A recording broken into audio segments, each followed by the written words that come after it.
It was a mistake. The kind that feels small at first. A pocket dial. A 6-second voicemail. Silence. Some muffled sound. But then, a voice. I don't love him. I haven't for years. I honestly hate him. Click. That was it. That was the entire message. And it broke something in me. I replayed it 12 times, thinking maybe I heard it wrong. Maybe she said hate this or hate it. But no. The tone was clear. Cold. Like she was saying something she'd repeated in her head 1,000 times and only just now found the courage to let out. The kicker? The voicemail was time-stamped for 5 minutes before I walked in the door, carrying her favorite Thai takeout and a small box of earrings I'd saved up for over 3 months to buy. She hugged me that night, kissed me, called me her rock, told me how grateful she was. And all I could hear was that sentence, looping in my skull like a skipped record. I honestly hate him. You don't come back from that. Not really. I didn't confront her. I didn't even mention it. I just started watching. Watching how well she could pretend. Watching how easily she lied with her eyes wide open. And then something strange happened. The next night, while she was in the shower, I picked up her phone. I wasn't snooping. Not exactly. But the screen lit up with a notification from someone named M. No last name. Just M. You free tomorrow night? Same hotel. There was a long thread. Photos. Messages going back months. Entire stories she'd told me. Girls' nights, late shifts, book club, all flipped inside out in seconds. Every detail I'd accepted as truth now felt like part of a script. I sat there, not breathing, while steam crept from the bathroom down the hallway like a ghost. And right then, I made my decision. I wasn't going to fight. I wasn't going to scream. I wasn't going to beg. I was going to vanish. But not just physically. I was going to erase myself so completely, so silently, that she would start to doubt whether I was ever real to begin with. Not out of cruelty. Not even out of revenge. Out of clarity. She wanted a life without me. She was about to get it. And the fallout of that decision was so much bigger than I ever imagined. I didn't run away that night. I waited 5 more days. 5 days of pretending I didn't know. 5 days of smiling through meals, of listening to her talk about her coworkers, of watching her brush her hair in the mirror like nothing was cracking behind the glass. I slept next to her every night, my back turned, staring into the wall, wondering if she knew I knew. But she didn't, because I was good at hiding. Too good. The funny part?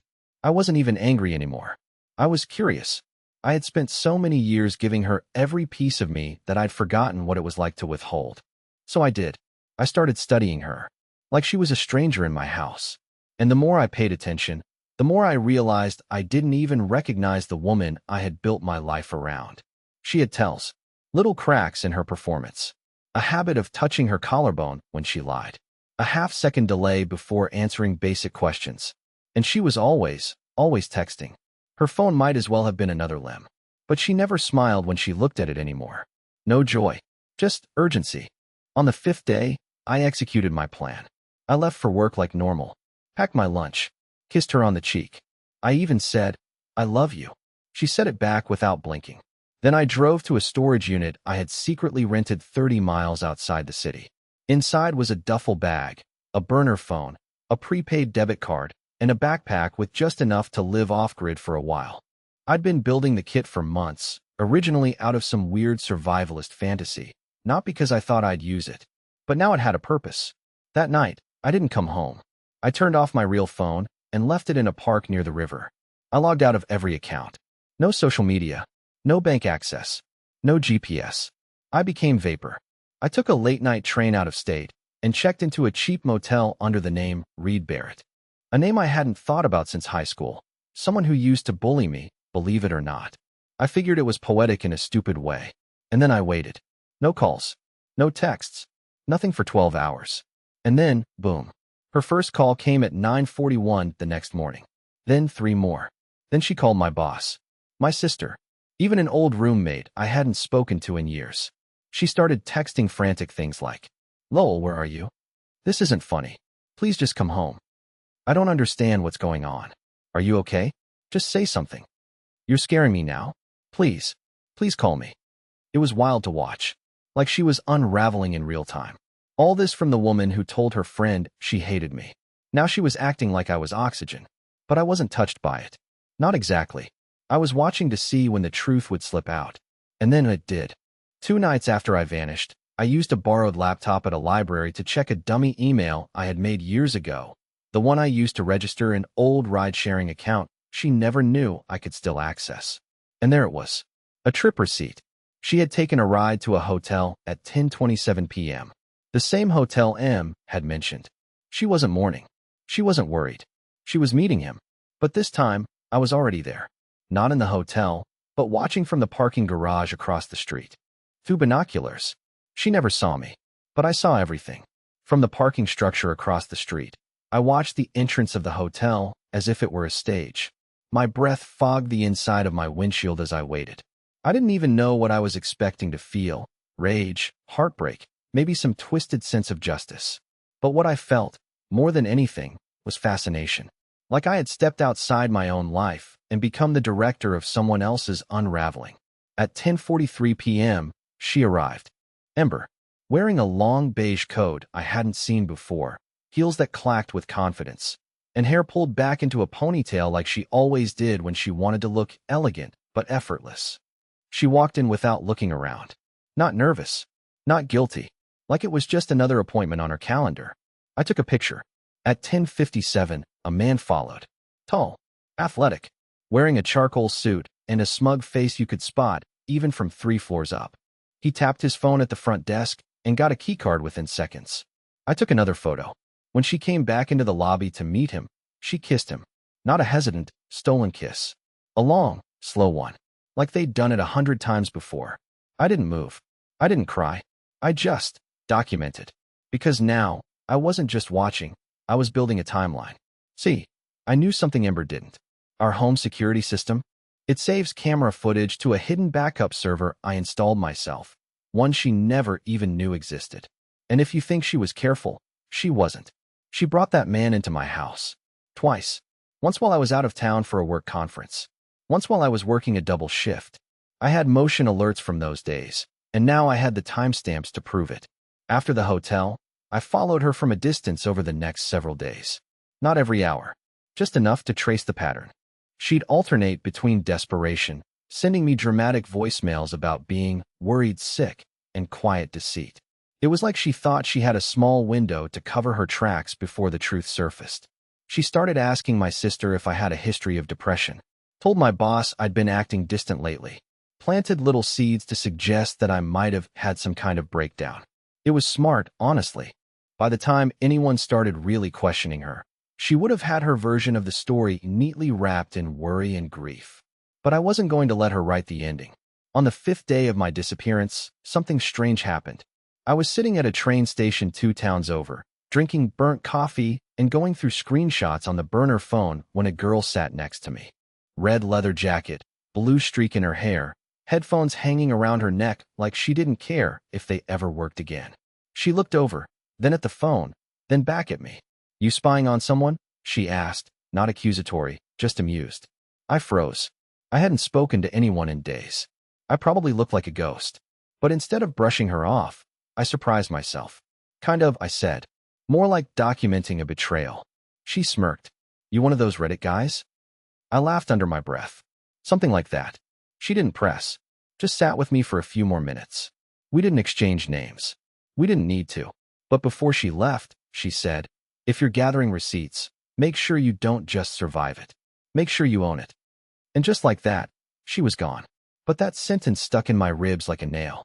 And as I looked back at the folder of videos, texts, security cam stills, and hotel timestamps, I realized something. This wasn't just a betrayal story. It was about to become a case file.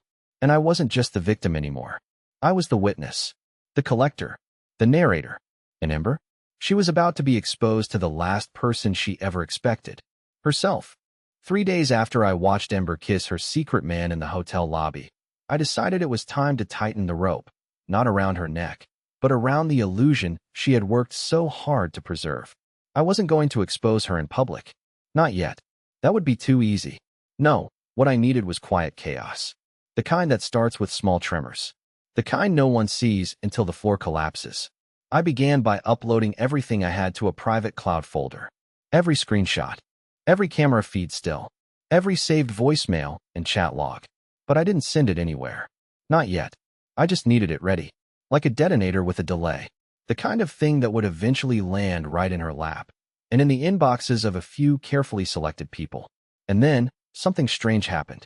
While watching her movements from a nearby cafe, one that overlooked her favorite brunch spot, I saw her sitting outside with her mother. I hadn't expected that. She usually avoided family when things got messy. Her mom, Judith, was all pearls and judgment, not someone who embraced scandal. But here they were, sipping iced coffee like nothing was unraveling under their noses. Until Judith reached across the table and touched her hand. And then Ember started crying. Not wiping away tears, crying. Ugly crying. Shoulders shaking. Mouth pulled tight like she couldn't stop herself. Her head down as her mother quietly handed her a napkin and whispered something I couldn't hear. I stared at her through the cafe window and felt nothing. Not sympathy. Not guilt. Just curiosity. Because now, I didn't know what story she was telling them. Was she painting herself as abandoned? Betrayed? Had she rewritten the entire situation as something I had done? That night, I did something bold. I mailed her a flash drive. No return address. No note. Just the drive, inside a cheap padded envelope, with a single video file labeled. Until you're honest with yourself. The video was short. Just 90 seconds. Edited cleanly. It started with her voicemail, the one she left by accident. I honestly hate him. Then cut to a still frame from the security camera in our living room. Ember letting the man inside. Pouring him wine. Sitting on the couch I had built with my own hands while they laughed about something she'd once said was just between us. The final frame? A photo of her entering the hotel with him, time-stamped, with a fade to black. No threats. No name. No context. Just undeniable truth. I didn't want to watch her open it. I didn't want to know what face she made. All I cared about was this.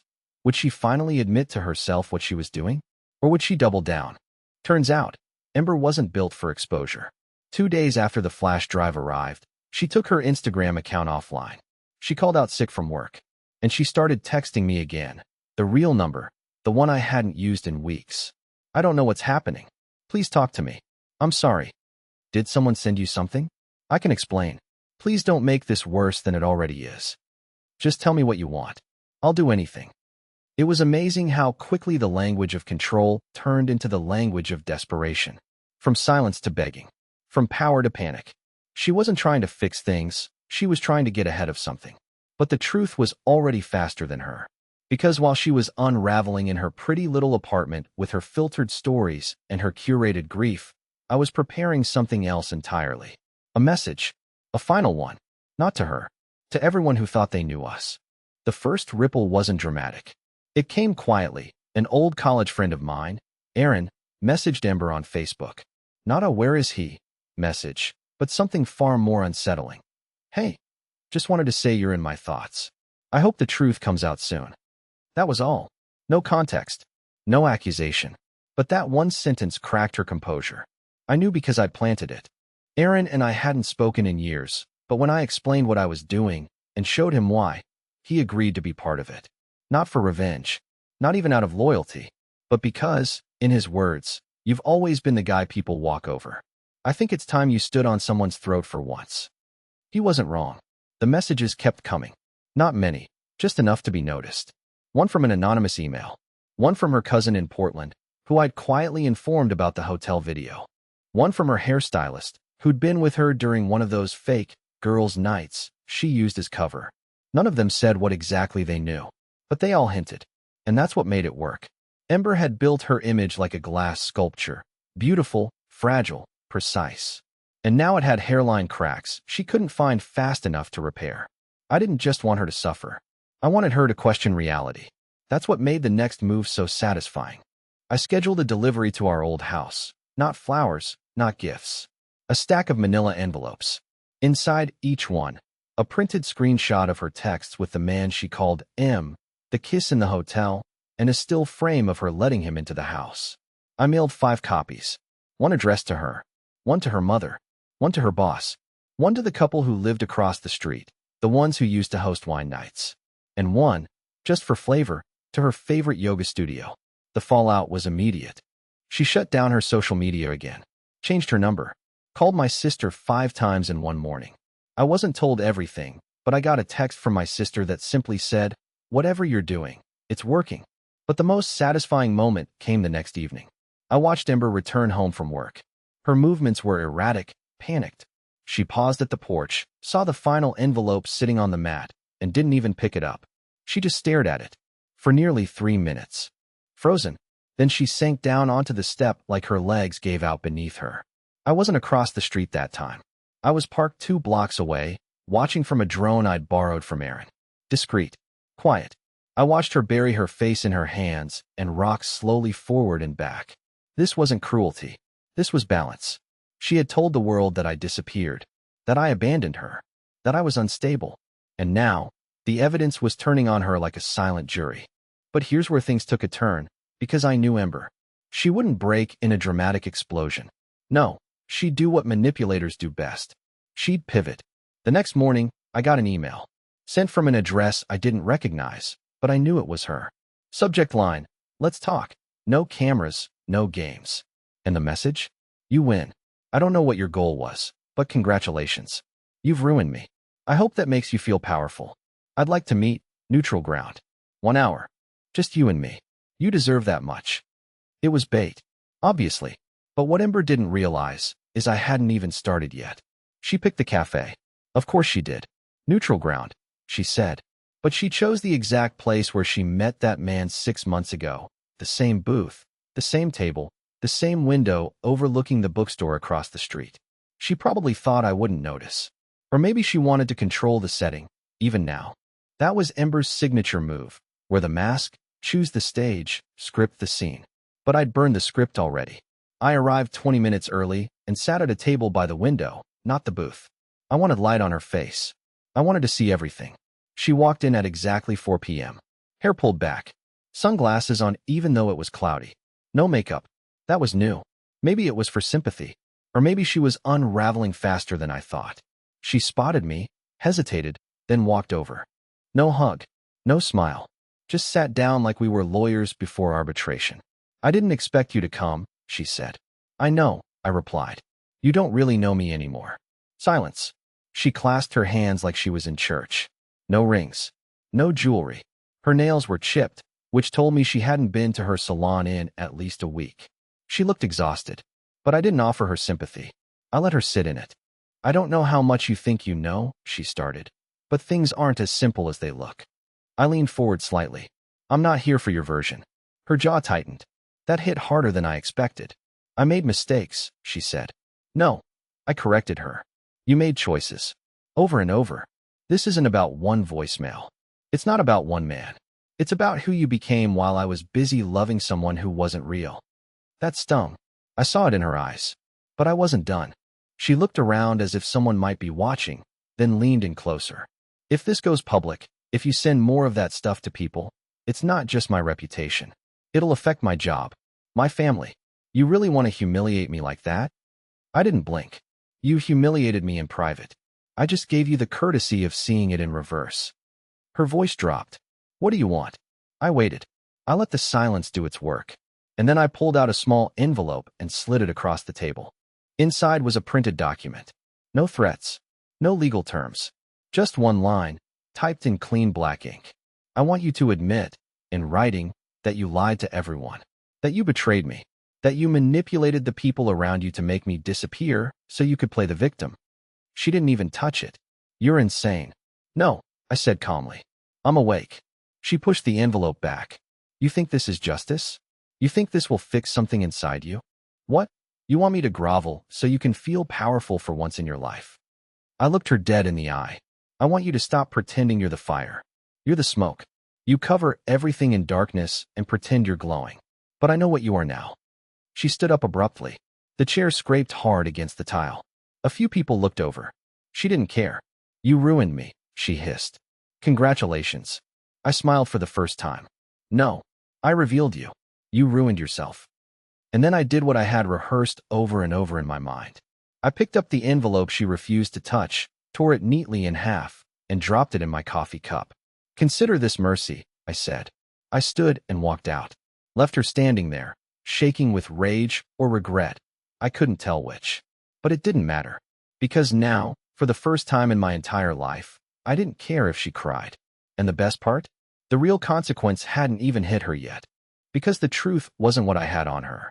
It was who had it next. 3 days passed after the cafe meeting. I didn't reach out. I didn't check on her. I didn't need to. By then, I'd handed the wheel to someone else. Her boss. Not directly, of course. That would have made it too easy to trace back to me.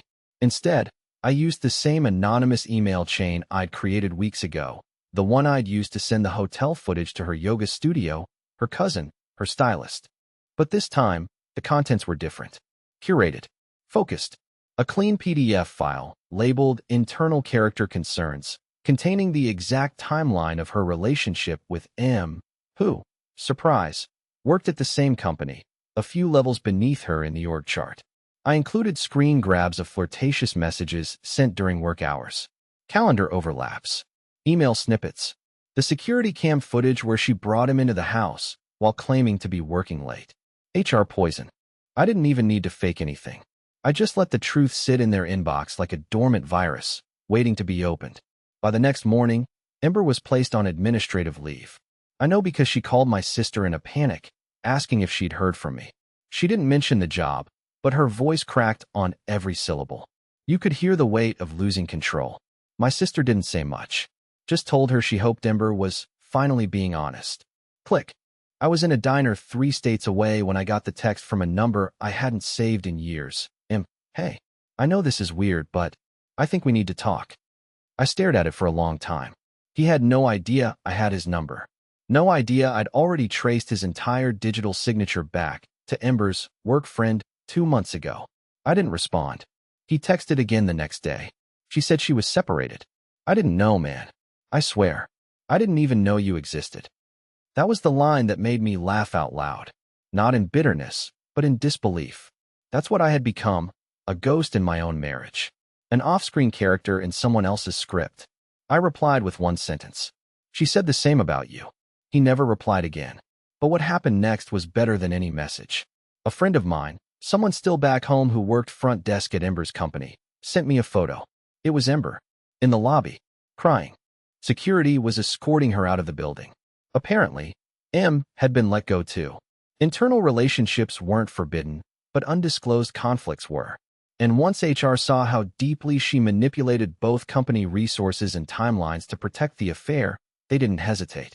That moment, seeing her walk out of that office in the same blazer she used to brag about during corporate dinners, head down, mascara streaked, it didn't give me satisfaction. It gave me closure. Because it was no longer about revenge. It was about watching someone finally face a version of reality she couldn't bend, couldn't explain away, couldn't talk her way out of. And it didn't end there. The story of Ember's fall started making quiet rounds on social media, not from me, but from the people who knew pieces of the puzzle and began stitching it together. Her carefully curated Instagram photos, the ones where she played the doting wife, began receiving odd comments. Not cruel, but surgical. Glad to see you're doing okay after everything you put him through. Karma wears red heels too, huh? You were always great at rewriting history. By the end of the week, she'd deleted the account entirely. No explanation. Just vanished. Fitting, I thought. Because that's exactly what I did first. Only difference is, I left by choice. She was being erased by consequence. And I was almost ready to walk away for good, but not quite. There was still one last thing left to do. One final thread I had to cut. And it wasn't hers. It was mine. The funny thing about freedom is that it doesn't announce itself. There's no blaring trumpet, no grand finale. One day you just realize, you've gone 24 hours without thinking about them. Then it becomes 48. Then a week. And eventually, you catch your reflection in some storefront window in a city where nobody knows your name. And you realize you look lighter. That's where I was. 3 months had passed since Ember was escorted out of her office. 2 since her family stopped contacting mine. And nearly 1 since I stopped watching. Not because I forgave her. Not because she didn't deserve every consequence that came her way. But because I didn't want her taking up space in my story anymore. She had written my absence into her narrative as weakness. But what she never understood is that disappearing wasn't me giving up. It was me unplugging from her chaos so I could hear myself think again. And in that silence, I found something unexpected. Peace. I started working under a different name. Nothing dramatic, just using my middle name and an old email account. Fixed air conditioners during the day, bartended a couple nights a week. I read books without hiding them behind phone screens. I learned to cook things I'd always microwaved. I stopped apologizing for speaking slowly. I stopped apologizing for everything. I even met someone. No, not like that. Not yet. Her name was Tessa. She ran a bookstore near the pier, always smelled like cinnamon and spoke in metaphors.